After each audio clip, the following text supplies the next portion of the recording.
ಏನು ಹೇಳಿ ಸರ್, ಮೈಯೆಲ್ಲ ಜುಮ್ ಅನ್ನತ್ತೆ ನೋಡ್ತಾ ಇದ್ರೆ ಫಿಲಮ್ನ. ಮೂವಿ ಮಾಡಿದ್ರೆ ಹಿಂಗೆ ಮಾಡಬೇಕು. ಬರ್ಕೊಡ್ತೀನಿ ಸರ್, ಬಾಂಡ್ ಪೇಪರ್ ಬರ್ಕೊಡ್ತೀನಿ, 100% ಗ್ಯಾರಂಟಿ ಓಡುತ್ತೆ.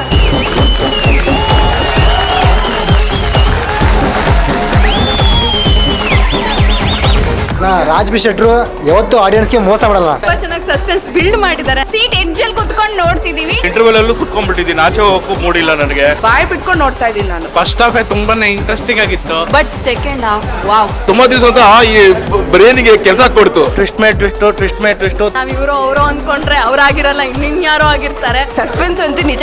ನೆಕ್ಸ್ಟ್ ಏನಾಗುತ್ತೆ ಅಂತ ತುಂಬಾ ಕ್ಯೂರಿಯಾಸಿಟಿ ಆಗುತ್ತೆ. ರಾಜ್ ಬಿ ಶೆಟ್ರು ನೋಡ್ಬೇಕು ಅಂತ ಬಂದಿದ್ವಿ, ಬಟ್ ಅದ್ರೊಳು ಒಬ್ಬನ ವಿಲ್ಲನ್ ಅಡಗಿಟ್ಟವ್ರಲ್ಲ. Villain acting peaks. ವಿಲನ್ ಮಾತ್ರ ಅನ್ಎಕ್ಸ್ಪೆಕ್ಟೆಡ್. ಆ ವಿಲ್ಲನ್ ಮಾಡೋನಲ್ಲ ಕೆಲಸ ಮಾತ್ರ ಬೆಂಕಿ. ಬಟ್ ಆ ವಿಲ್ಲನ್ ನೋಡ್ಬೇಕು ಅಂದ್ರೆ ಈ ಮೂವಿ ನೋಡ್ಲೇಬೇಕು. ಹೇಳಿದ್ರೆ ಚೆನ್ನಾಗಿರಲ್ಲ, ಬಂದ್ ನೋಡಿ ಥಿಯೇಟರ್ಗೆ. ತುಂಬಾ ದಿನ ಆದ್ಮೇಲೆ ಈ ತರದ ಒಂದು ಕನ್ನಡ ಸಿನಿಮಾ ಬಂದಿದೆ. ಲಾಸ್ಟ್ ಅಂತೂ ತುಂಬಾ ಚೆನ್ನಾಗಿದೆ. Climax number 1. ಕಾಸು ಕೊಟ್ಟಿದ್ದಕ್ಕೂ ಬ್ಲಾಕ್ ಬಸ್ಟರ್ ಸರ್. ಕಂಟೆಂಟ್ ಇಲ್ಲ ಅಂತೀರಾ, ಒಳಗಡೆ ಕಂಟೆಂಟ್ ಇದೆ. ಪ್ಲೀಸ್ ಬನ್ನಿ. ಒಂದು ಗೆಲ್ಲುವಂತ ಕನ್ನಡ ಸಿನಿಮಾ ಬಂದಿದೆ, ಎಲ್ಲರೂ ಬಂದು ಗೆಲ್ಲಿಸಿ.